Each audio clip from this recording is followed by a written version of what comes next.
This is the story of Good Boy, a Korean action drama about a group of former elite athletes who become police officers and use the skills that once made them champions to fight a city full of crime. At the center of the story is Yoon Dong-ju. He used to be a brilliant boxer and an Olympic medalist, a national hero who once stood under the brightest lights. But his career collapsed after he refused to follow his coach Oh Jong-gu into shady side deals and illegal fights. Dong-ju was framed with a doping scandal, forced out of boxing, and left with nothing but a damaged body and a stubborn sense of justice. Through special recruitment, Dong-ju becomes a police officer, but even that second chance does not go smoothly. After he uses force against a corrupt colleague, he is demoted to ordinary patrol duty. To pay medical bills for the man he injured, he even has to pawn his medal. On the day the police try to catch a criminal called Golden Bunny, Dong-ju is stuck with his senior, Ko Man-sik. Man-sik used to be a wrestling medalist, but now he spends most of his time complaining about Dong-ju. During the arrest operation, Golden Bunny runs straight toward their position. Unfortunately, Man-sik is in the restroom at the worst possible moment and ends up locked inside by the suspect. Dong-ju has to fight alone. For a moment, he sees his reflection in a mirror and freezes, as if his old boxing trauma is pulling him back. Golden Bunny knocks him down and escapes. When Man-sik finally bursts out, the search team arrives to find one man half-dressed and the other lying on the floor. The mission fails, and the other officers mock them as special recruits who entered the force through the back door. Meanwhile, Ji-han Na is also stuck in a frustrating position. She is a former Olympic shooting medalist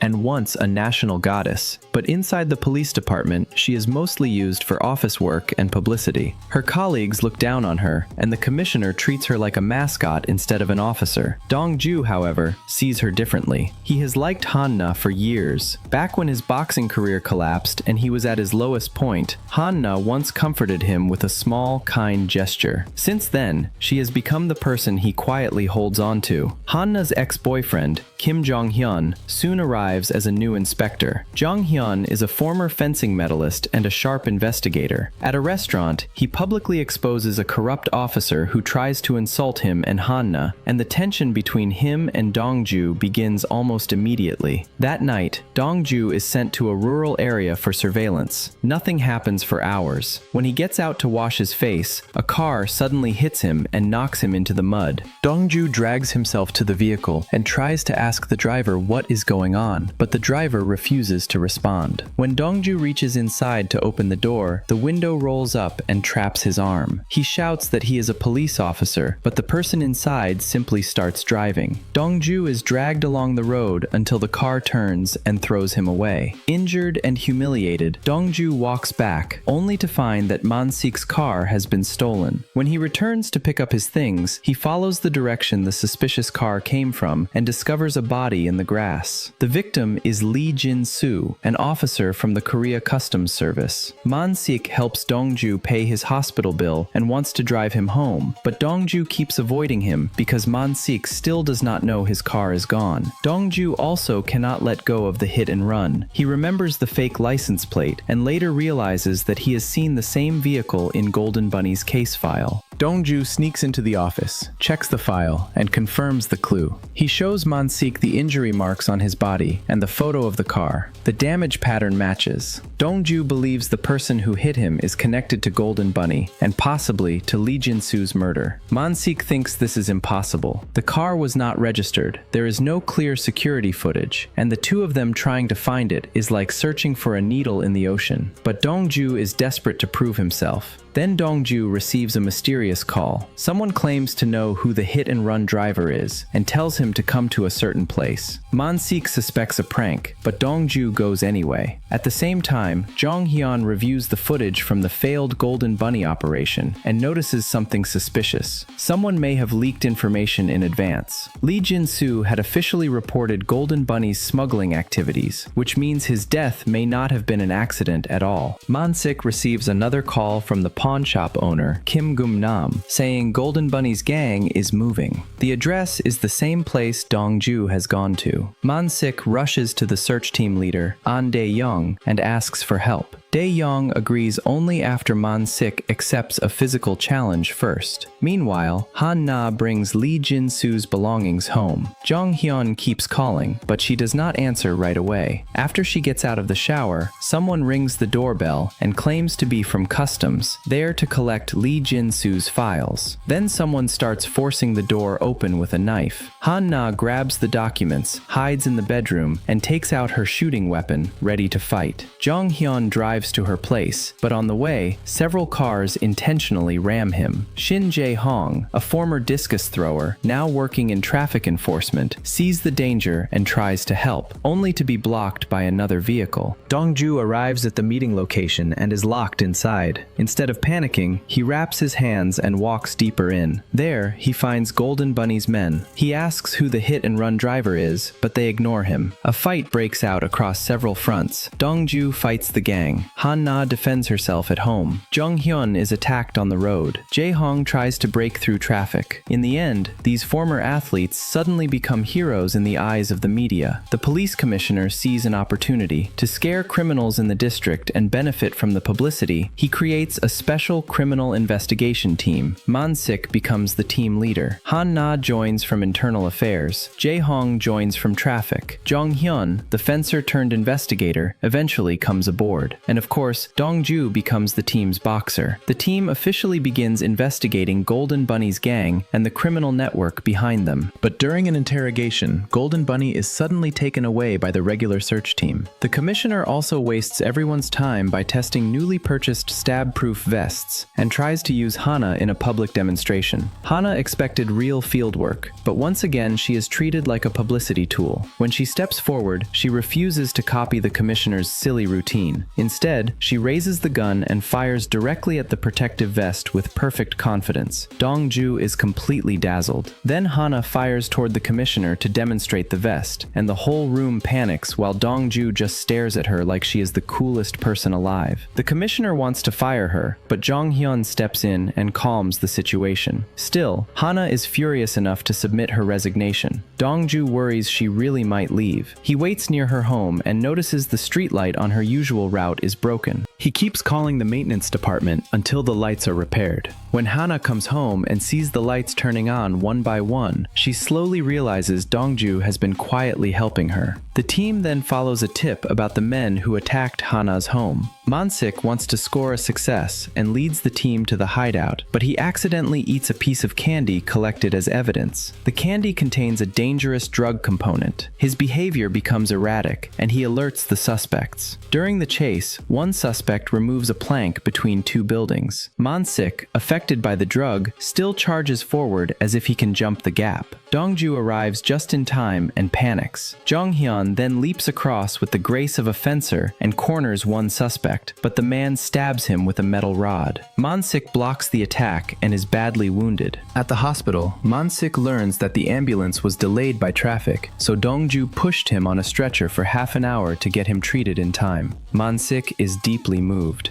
Han-na returns Lee Jin-soo's belongings to his family and sees that only his elderly mother and young child are left behind. The sadness of the case hits her hard. Then Dong-ju gets a shocking message. The hit-and-run driver has turned himself in. When he goes to see the suspect, he realizes it is his old friend, Lee Kyung-il. Dong-ju refuses to believe it. Kyung-il is also a former athlete, and Dong-ju knows he would not have done this on his own. Dong-ju suspects his former coach, Oh Jong-gu, is behind it. Jong-gu once helped ruin Dong-ju's boxing career, and now Dong-ju believes he is forcing Kyung-il to take the blame. Dong-ju attacks Jong-gu in anger, but the coach overpowers him. At Lee Jin-soo's funeral, Dong-ju notices a rare watch on someone from customs. He remembers seeing the same kind of watch on the hit-and-run driver. Dong-ju storms into the customs office and identifies the owner as Min Ju-young. Ju-young is a customs officer with a polite smile and a terrifying calmness. Dong-ju is certain he was the driver, but there is no hard evidence. Meanwhile, Kyung-il remains accused of the hit and run. Dongju searches junkyards and scrapyards for the suspicious car, but finds nothing. Man-sik also senses something is wrong and secretly asks Jong-hyun to look into Kyung-il's case. Jong-hyun's prosecutor brother, Kim Seok-hyun, blocks him and looks down on his ability. Then tragedy strikes. Dongju learns that Kyung-il has died in custody. Among Kyung-il's belongings, Dongju finds a rare watch like Ju-young's. He realizes someone connected to Ju-young may have killed Kyung-il and accidentally left the watch behind. But the prosecution closes the case barely 2 hours after Kyung-il's death. Dongju charges into customs to confront Ju-young. Ju-young mocks him and Dongju loses control. He attacks Ju-young and ends up in police trouble again. The truth is even darker. Ju-young had pressured Kyung-il to confess to Lee Jin-soo's hit and run. When Kyung-il might have changed his statement because of Dongju, Ju-young arranged for him to die in custody. One careless subordinate left the watch behind, giving Dongju a clue. Kyung-il's death also opens Dongju's old guilt. Years ago, Dongju accidentally injured Kyung-il during a match, ending his friend's athletic career. That injury made Kyung-il easier for people like Jong-gu to exploit. Hanna, meanwhile, finds the same rare watch in her father's old case materials. She begins to connect her father's death to Ju-young's network too. Hanna later visits the pawn shop and discovers Dongju's pawned medal. Her own life is also full of pain. During her shooting career, her mother treated her like a way to make money and ignored her health. Hanna suffered from headaches during competition, and now her mother wants to sell the house left by Hanna's father. When Hanna has another headache on the street, Dongju quietly catches her. The moment echoes the day she once comforted him. Hanna later returns his redeemed medal and tells him to catch the man responsible. With Hanna's encouragement and Man-sik's support, Dongju finds the strength to continue. The team becomes complete again when Hanna returns and Jong-hyun officially joins. Jong-hyun suggests reinvestigating Lee Jin-soo's hit and run case. Dongju confronts Ju-young again. This time, instead of punching Ju-young, he punches the glass behind him and promises that he will find the evidence. The Special Criminal Investigation Team starts by tracking the smuggling operation. They need to catch the head of the smuggling ring, known as Monkey. To lure the smugglers out, they borrow a luxury car and pretend it is a target. Dongju and Hanna hide inside the car. When the thief arrives, he almost notices them, so Hanna climbs over Dongju and acts like they are a couple being intimate. Dongju nearly loses his mind, but he manages to play along. The thief drops his suspicion and drives the car away. The team follows him to a smuggling hideout, but before they can act, the regular search team charges in first. They had accidentally noticed Dongju's operation while looking for the commissioner's car and decided to steal the credit. Man-sik refuses to let that happen. He sends Dongju and Jong-hyun after Monkey. A massive fight begins. Hanna eventually corners Monkey with her shooting skills. Monkey tries to escape in the commissioner's car, but Hanna rams it with another car. The suspect is stopped, but the commissioner's beloved vehicle is destroyed. When Jong-hyun chases Monkey outside, he finds the smuggler has already been killed. A killer attacks Jong-hyun too, but retreats before finishing him. The next day, the commissioner is furious about his wrecked car until he learns that the operation uncovered smuggling and illegal goods. The public praise makes him happy again. The team now knows Min Ju-young is likely connected to Lee Jin-soo's murder. They search export containers at the port and finally locate the hit-and-run vehicle. They also learn Ju-young is on his way to the airport. The whole team moves out. Ju-young tries to shake them off by circling through a residential area. Hanna is ready to block his car with her body, but Dongju jumps in first. He manages to stop Ju-young, though he is badly hurt in the process. Ju-young is brought to the station. Dongju is thrilled and threatens to get a medical certificate to prove what happened, but Ju-young stays calm. He warns Dongju that from this moment on, Dongju's life is hanging by a thread. Jong-hyun lays out the cases in front of Ju-young: Lee Jin-soo's hit and run, Kyung-il's death, and Monkey's murder. Ju-young does not care. He only looks toward the interrogation room mirror, knowing Dongju is watching. The team still cannot secure a detention warrant. Then the prosecution arrives and takes Ju-young away, claiming customs has transferred the smuggling matter to them. Dongju nearly explodes. Jong-hyun confronts his brother Suk-hyun, thinking this is personal, but Suk-hyun says the order came from above. As Ju-young leaves, he stares at Han-na with a disturbing smile. Jong-hyun steps in front of her. Dongju tries to chase him, but Man-sik holds him back. Then Dongju suddenly becomes dizzy and gets a nosebleed. At the hospital, the doctor says Dongju has a mild concussion and needs more tests. Man-Sik asks Han-na to stay with him because Dongju will only listen to her. Back at the station, Man-Sik learns from Dae-young that all of Ju-young's case materials and the hit-and-run vehicle have already been taken by the prosecution. The team begins to realize that Ju-young has someone powerful behind him. Hana stays with Dongju and notices the sticker on the back of his phone. It is the one she gave him years ago. Dongju still kept it. When he tries to grab the phone back, they both fall onto the hospital bed. The moment almost turns romantic, but a nurse interrupts them. Outside, Hana runs into Jong-hyun. He worries that Ju-young is watching her and wants her to leave the case. Hana refuses. She says they broke up long ago, and she no longer wants to hide behind him. If Ju-young is targeting her, then maybe she can become bait. Prosecutor Sok-hyun releases Min Ju-young under orders from his superiors. The official explanation is that Ju-young's smuggling charges are minor, so he will not be indicted. Customs only gives him a light disciplinary punishment.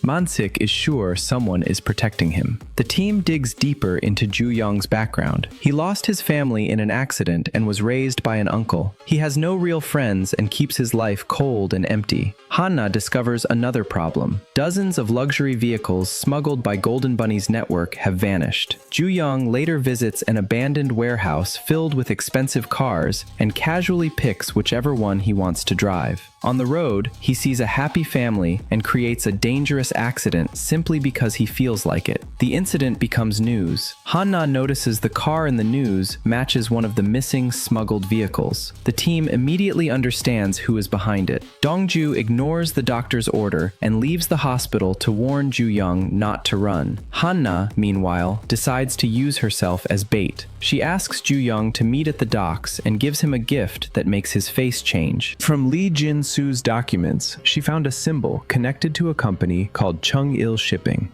Ju-young has been watching that company too.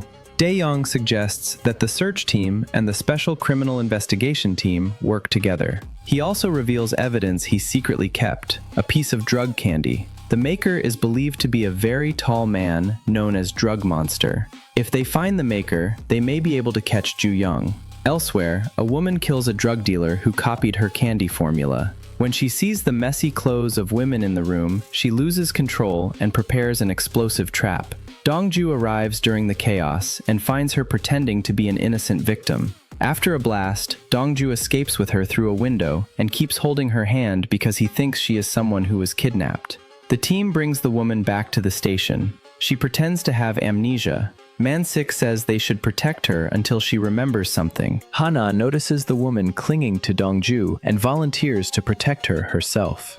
During an outdoor police assembly, Dongju shades Hana from the sun and later brings her water. Hana starts realizing her feelings for him are changing. The team also learns something strange about Ju-young. When he was arrested, his belongings showed no personal information at all. Dongju remembers that on the day Ju-young drove toward the airport, he disappeared in a residential area for a short time. That was around the same time the hit-and-run car was found. Dongju suspects Ju-young used a burner phone and threw it away there. He and Hana go to the area. After thinking through how rainwater would carry a small object, Dongju follows the drainage path and finds the abandoned phone. While the phone is being restored, the mysterious woman trapped under police protection becomes frustrated. She still wants to get rid of the fake candy maker, so she pretends to remember something and gives the team a lead. Man-Sik believes her and leads everyone to catch Drug Monster. Han-na is suspicious, but the team moves anyway. The suspect appears, senses danger, and runs. Dongju and Jong-hyun both chase him. Dongju confidently jumps, but falls into the sea because he cannot swim. Jong-hyun lands cleanly. Jae-hong throws Dongju a life ring, and Jong-hyun captures the suspect. The team celebrates, but Han-na compares the packaging on the boat and realizes it does not match the real candy. The man they caught may not be the real Drug Monster. At the same time, Man-Sik's daughter, Ko Jung-ah, secretly returns to Korea and is brought to the station after being mistaken for a troubled teen. She tries to hide when she sees her father. In the chaos, she runs into Jong-hyun's arms and immediately develops a crush. Man-Sik tells a rookie officer to watch his daughter, but the rookie accidentally brings Jung-ah near the amnesiac woman. Jung-ah recognizes her from the plane and calls her Kim Yeon-ha. The woman becomes alert.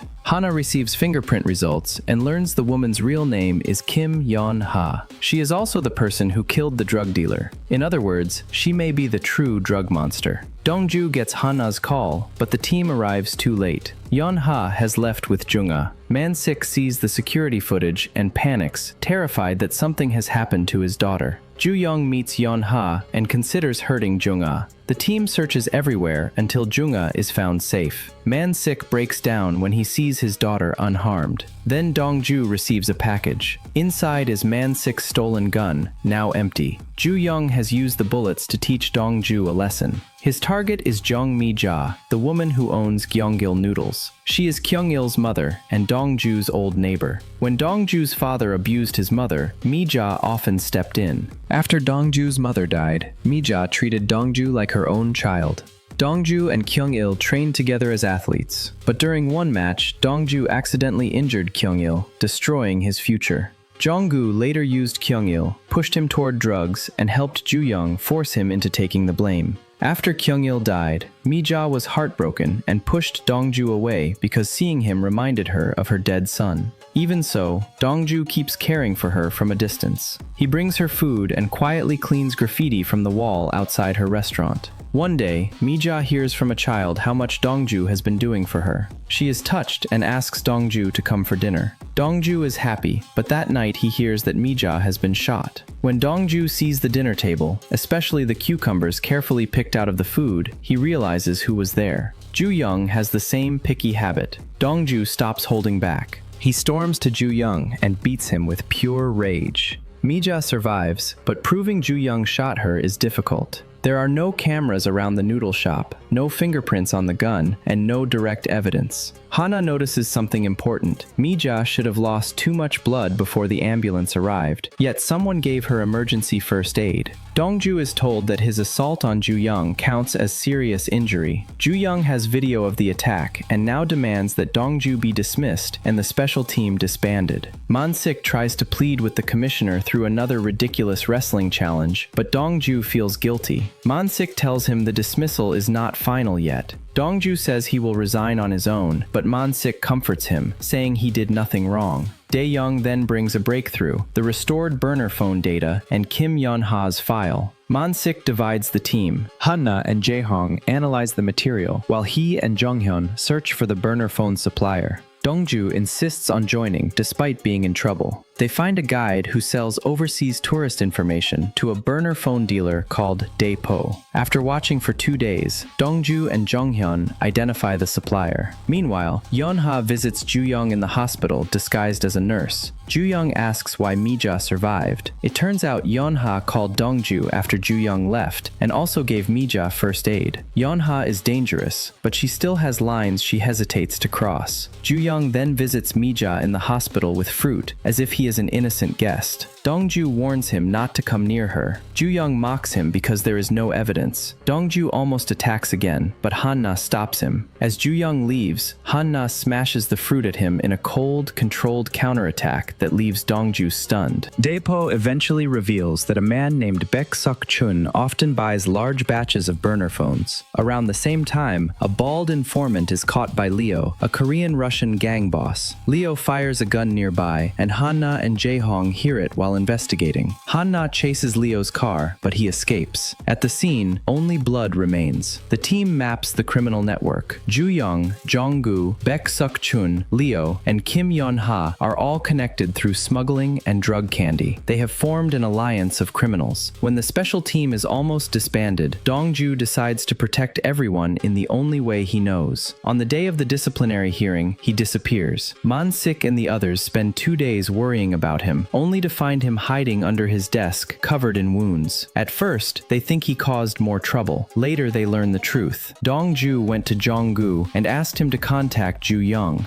Dongju agreed to let Jong-gu beat him badly, as long as Ju-young left the special team alone. Hana feels guilty for doubting him. Dongju avoids her because he is embarrassed and because his concussion symptoms are getting worse. The doctor once warned him that repeated head trauma from his boxing years could lead to brain damage or even vision vision loss. Hana sends him a message. If he does not answer, she will never talk to him again. That works immediately. Dongju waits for her that night and explains that he has no money, no connections, and no power. The only thing he can do is take a beating to protect the people around him. Hana tells him he did well. Dongju then flatters the commissioner just enough to reduce the punishment. Instead of being dismissed, he is suspended for 1 month. The special team survives. The team turns back to the drug candy route. Jonghyun says they should track the ingredients. Mansik agrees. Dongju, meanwhile, keeps making eyes at Hanna until Mansik notices something is going on. Hanna pulls Dongju aside and warns him not to make their feelings so obvious. Dongju leans closer and promises he will control himself, making Hanna flustered. While Dongju prepares to visit Hanna's home, he notices that a poetry book is missing from his bag. It turns out Yeonha, the real drug monster, has taken it. As she reads it, she begins feeling strange emotions she does not fully understand. Ju Young, Yeonha, Leo, and Baek Sok-chun argue about the next shipment of drug candy ingredients. Ju Young says the shipment is delayed because Jonggu lacks drivers. Back at the station, Dae-young reports that the blood at the warehouse shooting scene belongs to the bald informant. Mansik acts calm, but the team knows the danger is growing. The fake drug monster also says a bigger batch of raw materials has entered Korea but is stuck at customs. The team cannot legally seize the shipment without customs approval. Then, Mansik suddenly grows itchy and collapses. Hana recognizes the cause. He was bitten by a red fire ant during the last raid. The team realizes they can use the ants as a legal excuse to call quarantine control and freeze the port. They disguise themselves as quarantine workers and search the port. Ju Young arrives just before them and pressures a port worker to move the goods, even threatening the man's family overseas. Dongju, Hanna, and Jonghyun search the containers in protective suits. Dongju mistakes another woman for Hanna, and the real Hanna appears from the other side. The woman is Yeonha, who has snuck in. She runs, Jonghyun catches her, and she pretends to be bitten by fire ants. When Dongju bends down to check her breathing, several men ambush them, allowing Yeonha to escape. Still, the team finds an entire container of drug candy ingredients. For once, they get a major win. But Ju Young is already preparing the next trap. After the port operation, the Special Criminal Investigation Team finally has a container full of drug candy ingredients. The victory feels huge, but Ju Young's network is too large to collapse from one raid. That night, the team celebrates. Jonghyun notices Dongju and Hanna acting unusually close. When he sees them heading in the same direction afterward, he remembers what Yeonha said and quickly blocks Dongju. Pretending he only wants to thank him, Jonghyun invites Dongju to stay at his place instead.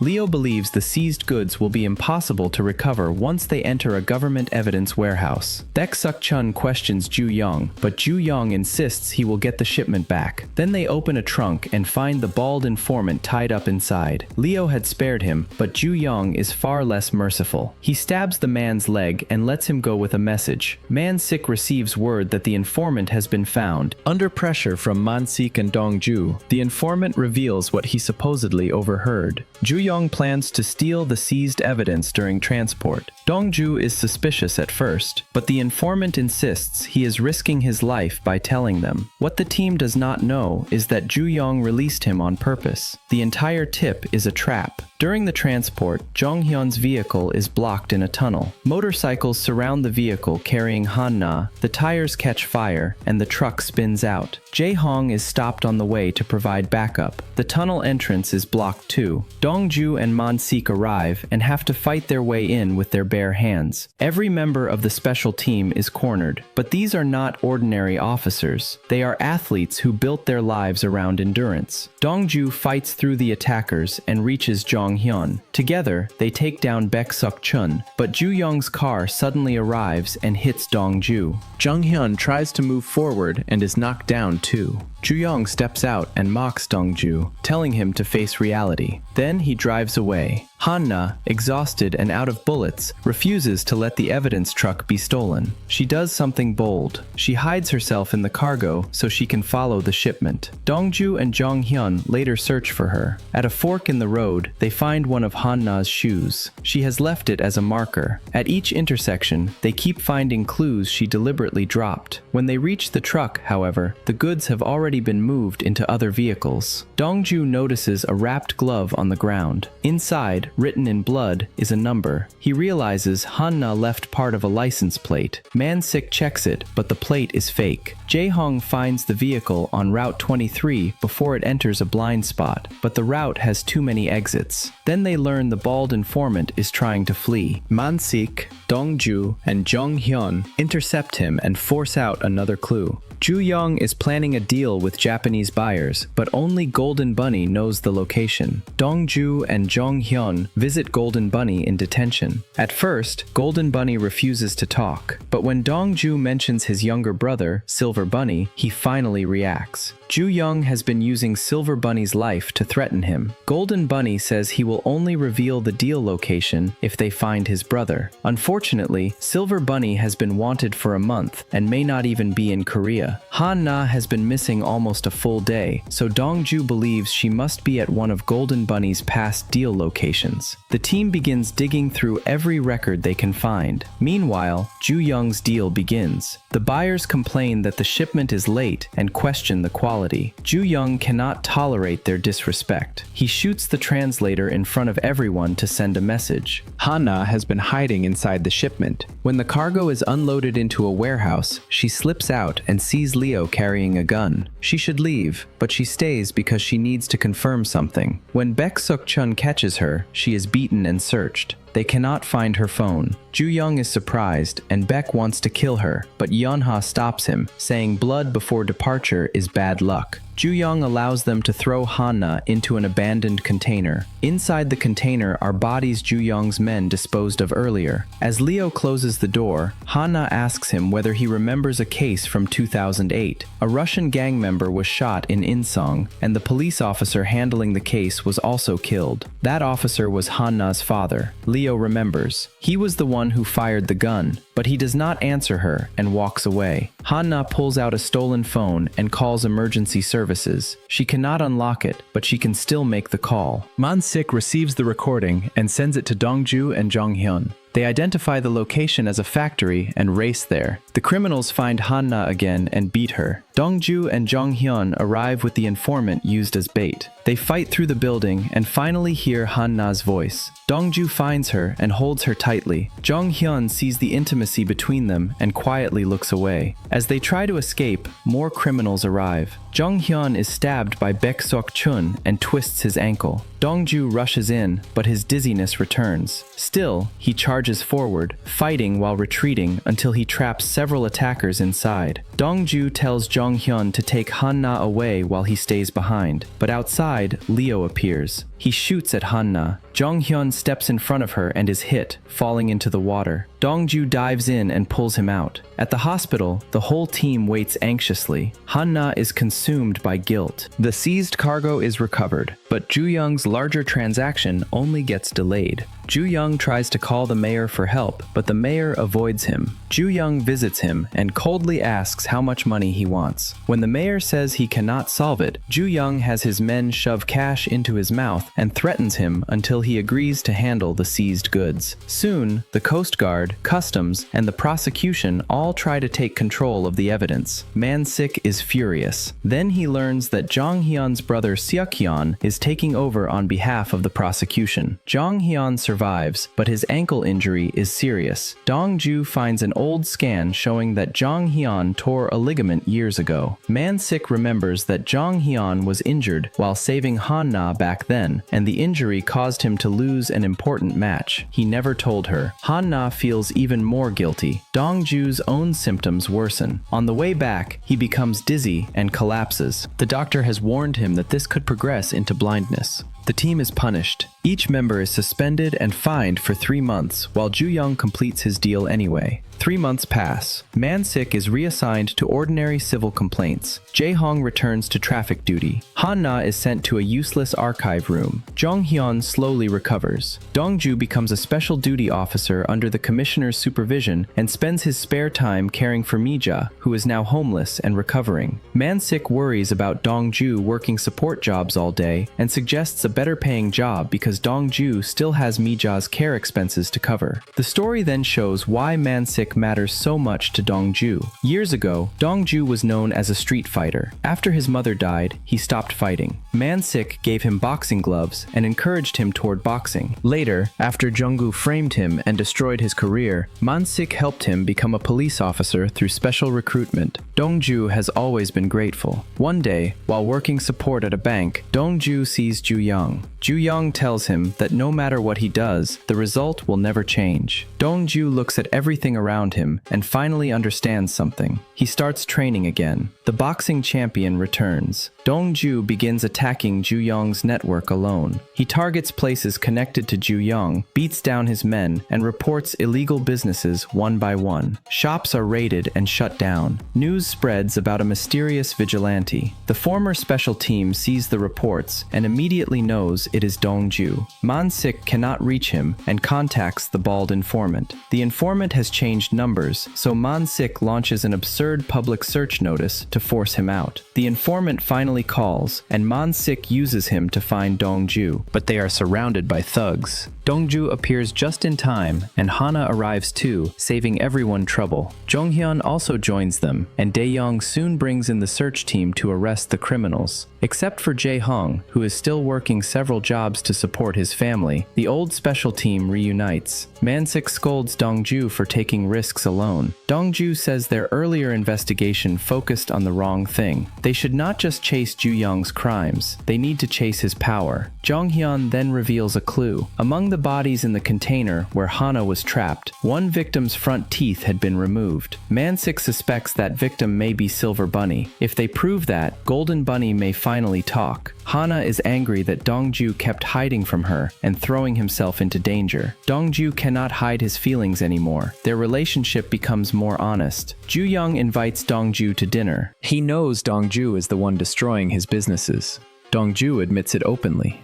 Ju Young flips the table and warns him to stop before he dies. Dongju walks away without fear. When Golden Bunny learns that Silver Bunny was killed by Ju Young, he finally talks. He says the entire city is controlled by Ju Young's money. To find where the money is hidden, they need to find Sergei, a subordinate of a smuggler named Daler. The team knows almost nothing about Sergei, but Hana has a photo. She has been investigating her father's murder and the old Daler smuggling case. She claims she found the file in the archive room, and the others believe her. Dongju remembers seeing Sergei before. They track his vehicle and catch him after a wild chase. Sergei pretends not to understand Korean, but his phone gives him away. Under pressure, he marks 21 possible cache storage locations. With Hana's land records connected to Daler, the list grows to 53 places. To avoid alerting Ju Young, the team works normal jobs during the day and searches in pairs at night. Dongju sends Ju Young photos from time to time like a countdown. Ju Young does not understand at first and tosses the phone aside. Then he learns that Silver Bunny's autopsy report has been taken. He picks the phone back up and studies Dongju's photos. In the last photo, he recognizes a container. Ju Young rushes to his hidden cache storage site. When he opens the container, it is empty. Dongju and the others have found the money. From a distance, they watch Ju Young lose control and scream. The team exposes the cache. Even the commissioner cannot suppress the public attention. For the first time, Ju Young is truly shaken, but his counterattack is brutal. Behind Young Ha's back, Ju Young and Baek Suk Chun begin selling drug candy domestically instead of sending it to Japan. Ju Young also bribes the commissioner to stay out of it. Soon, a 16-year-old girl dies after taking the candy. Dae-young catches a user at a mall and learns the drug has spread everywhere. Yeon-ha sees this and realizes Ju Young has broken his promise. He told her the candy would never be sold to women or children. Dongju sees Yeon-ha suffering from the drug herself. At first, he thinks she is pretending, but then he realizes she is genuinely in danger and helps her. Yeon-ha is arrested again. Jae-hong returns from his transfer leave to help the team. A smuggler has also turned himself in at Man-sik's station. Man-sik returns to check it, while Dongju and Jae-hong go to the mall to investigate the candy sellers. This This is exactly what Ju Young wants. He draws away the people around Dongju. At the mall, Dongju is alone when his head begins to spin. Men with bats appear in front of and behind him. One strike lands on his head, and his brain stops responding properly. Even as he is beaten, Dongju keeps forcing himself forward. Jonggu arrives and stops the others. He wants to finish Dongju himself. Knowing about Dongju's brain damage, he deliberately targets his head. When Jae-hong returns, he finds Dongju's phone and blood on the floor. Dongju has already been taken away. Ju Young locks Dongju in a cargo container and injects him with a stronger version of the drug candy substance. Yunha sees the empty bottle and says the dose could kill him. Ju Young does not care. He plans to let the container become Dongju's coffin, but Yunha secretly leaves an antidote and unlocks the container. Dongju struggles to inject himself, regains enough strength to push the door open, and stumbles through reeds toward the road. Covered in blood, he begs passing cars for help.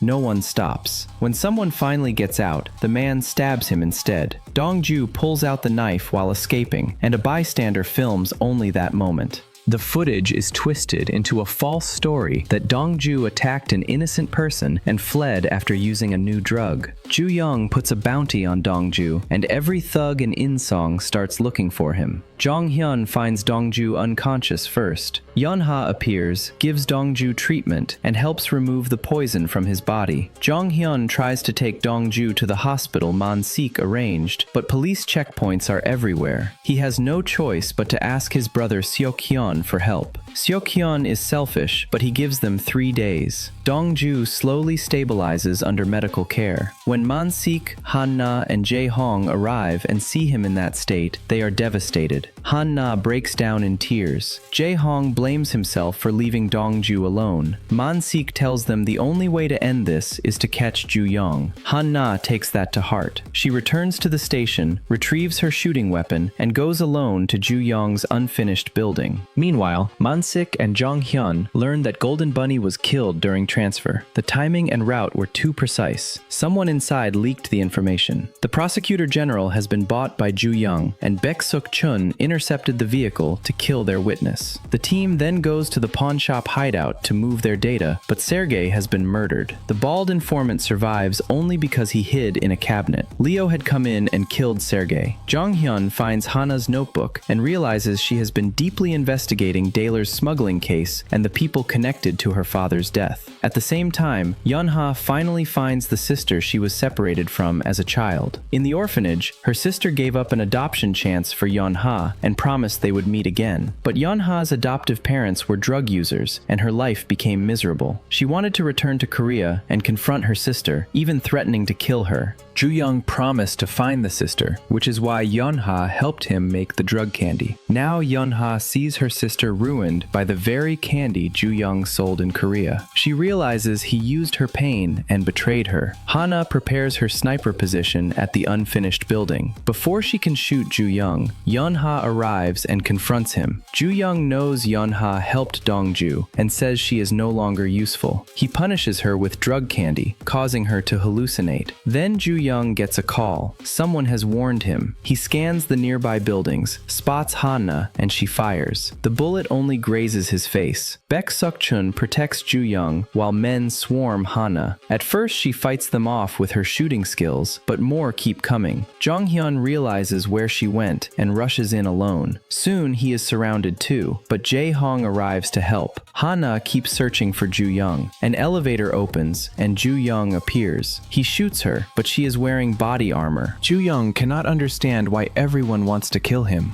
Hana answers by listing his crimes. Lee Jin-soo's murder, disguising it as a traffic accident, forcing Lee Kyung-il to confess, arranging Kyung-il's death, and covering everything up. Ju Young laughs because she has no proof, but Hana has been live streaming the entire conversation through a camera she used for sponsorship shoots. The whole world hears him expose himself. Dongju wakes up and sees the broadcast. Still injured, he takes painkillers and heads out. Ju Young smashes Hana's camera, beats her, and drags her across the floor. Yunha quietly gives Hana a gun, but Ju Young reacts too quickly and blocks the chance. Then Leo intervenes. From Sergei, Leo has learned that the person who killed his father was not Daler, as Ju Young claimed. It was Ju Young himself. Years ago, Ju Young killed Daler and Leo's father over something as petty as a fake watch. Han-na's father discovered part of the truth, so Ju Young manipulated Leo into pointing a gun at him. But when Leo hesitated because Han-na's father had once saved him, Ju Young grabbed the gun. The whole moment was secretly recorded by Han-na's father, and Leo kept the video. Now Leo wants revenge. Before he can finish Ju Young, Baek Seok-chun stabs him. Leo retreats, badly wounded. Dong-ju does not go straight to Han-na. Instead, he storms into the commissioner's closed meeting and slaps him in front of everyone. Then he runs out under Dae-young's cover. Dong-ju did it to force police attention toward the unfinished building. If no support will come, he will create support himself. But even when police cars arrive, they block reporters at the entrance under the mayor's orders. The former special team is still fighting alone. Han-na takes the elevator to the top. Yeon-ha throws an explosive into the water and walks away. She still has another explosive and heads back up, hoping to strike Ju Young one last time.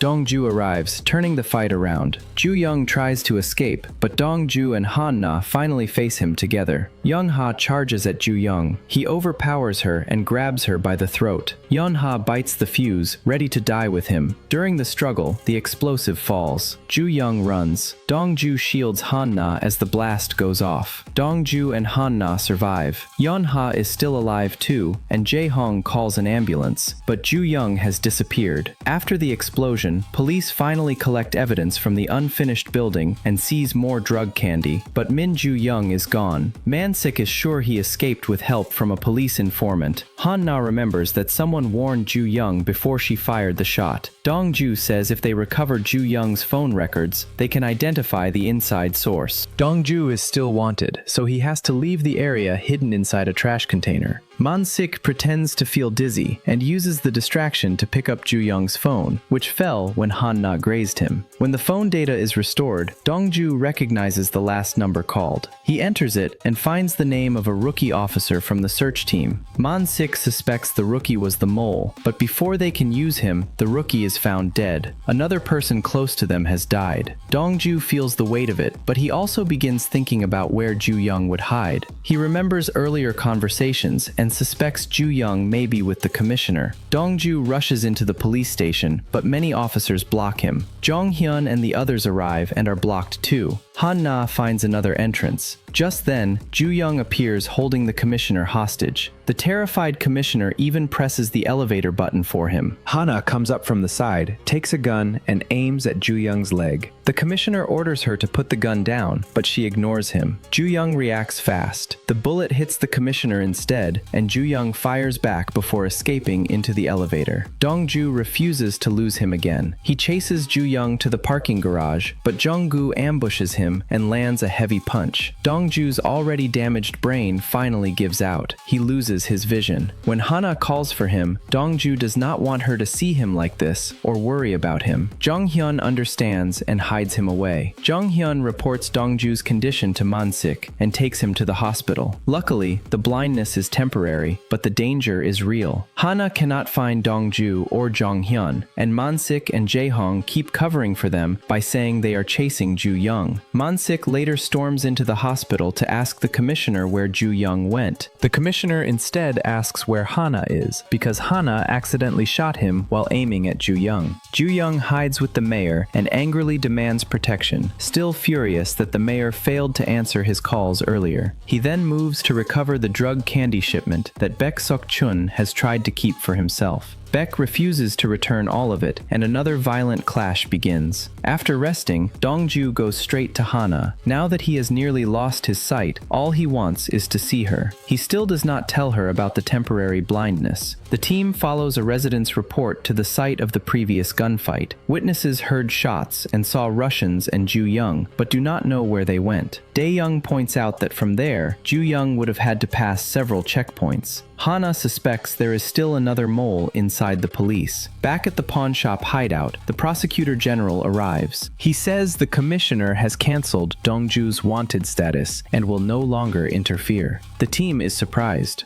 The The prosecutor believes the commissioner was not directly tied to Ju Young's core crimes. The real links involve the mayor and other powerful figures. If money is not Ju Young's final shield, then what is? Dong-ju says Ju Young is skilled at exploiting people's weaknesses. He must be holding evidence that can control them. The prosecutor provides a list of companies that rapidly grew after Ju Young took control. Han-na remembers that when Ju Young first joined customs, he worked on data entry during the agency's shift from paper records to electronic files. Man-sik figures it out. Ju Young found fake customs documents and tax records, then used them to blackmail powerful people, expand his criminal network, and control Insong City. The question is where the files are hidden. Dong-ju proposes a trap. They deliberately leak their movements to make Ju Young react. Everyone uses only walkie-talkies, but the shop owner has secretly tampered with them. The plan is designed to reveal both the mole and Ju Young's location. It works. They catch another informant who tries to deny everything until Dong-ju finds his burner phone. The man confesses that the rookie officer discovered he was the mole, so he killed him. Using the informant, the team tracks Ju Young, but Ju Young is paranoid and escapes through underground passages. When Dong-ju and Man-sik arrive, the place is empty, and a truckload of drug candy has been moved. Han-na, however, finds the storage location for Ju Young's secret documents before they are completely destroyed. With that evidence, the team moves against the mayor. The mayor confesses what he knows, and is then shoved in front of reporters like a bowling ball knocked into public view. News spreads everywhere about Ju Young, the mayor, and the high-ranking officials connected to them. Mija finally wakes up. When she learns what Dong-ju has done for her and for Kyung-il, she regrets how coldly she treated him after her son's death. Man-sik receives information about Jong-gu and prepares to go after him. Dong-ju insists on coming, but Man-sik does not want him risking his life again. At the scene, Man-sik handcuffs Dong-ju to keep him from joining the fight. But Dong-ju finds a way out and reaches Jong-gu first. This time, Dong-ju has a weapon and does not fall for Jong-gu's attacks. After a hard fight, Dong-ju finally defeats the coach who helped destroy both his career and Kyung-il's life. Han-na has known about Dong-ju's condition for a while. She was waiting for him to tell her himself. Now they finally talk openly, and their feelings become stronger. Ju Young learns that the Japanese buyers have canceled the deal. He begins acting like a man with nothing left to lose. He plans to give a truck full of drug candy to local dealers, but he wants them to do something for him first. Yunha wakes up and meets Dong-ju. She warns him that if Ju Young cannot have something, he will destroy it. She gives him an address. At the same time, Man-sik receives a tip that the drug truck is heading to the same location. Dong-ju realizes the truck may explode and tells the team they must stop it before it reaches its destination. The team chases the truck and forces it to stop, but when they approach, the truck explodes. Then explosions are reported across Insong City. Dong-ju confronts the commissioner and asks if he still plans to stand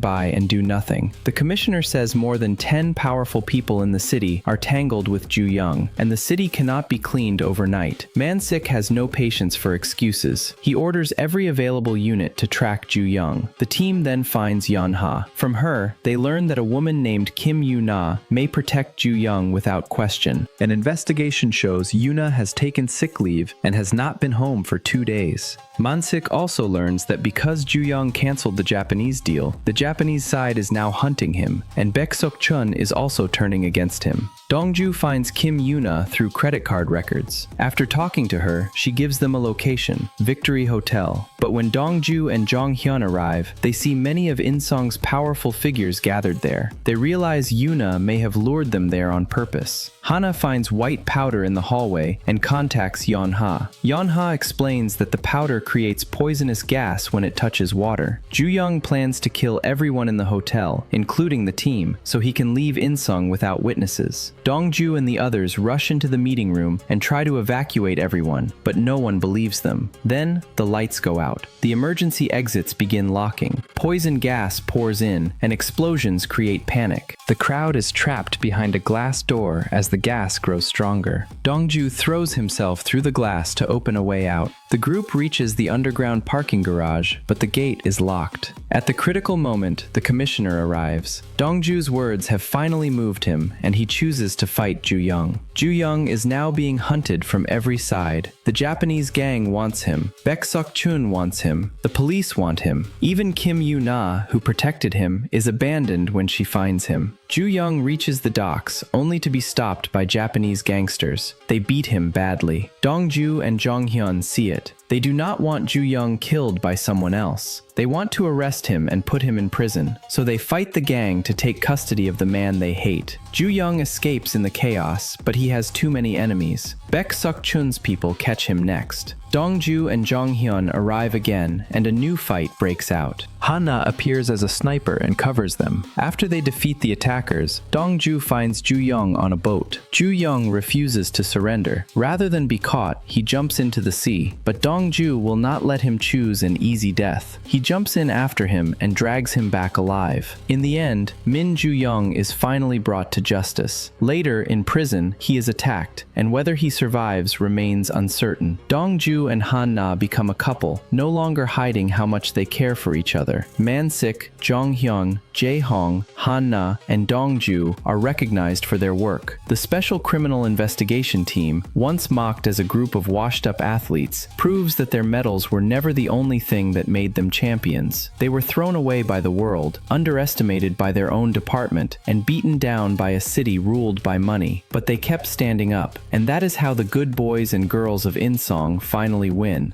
That's all for today's drama recap. If you enjoyed this story, don't forget to subscribe to our channel, like, comment, and share. I'll see you in the next one.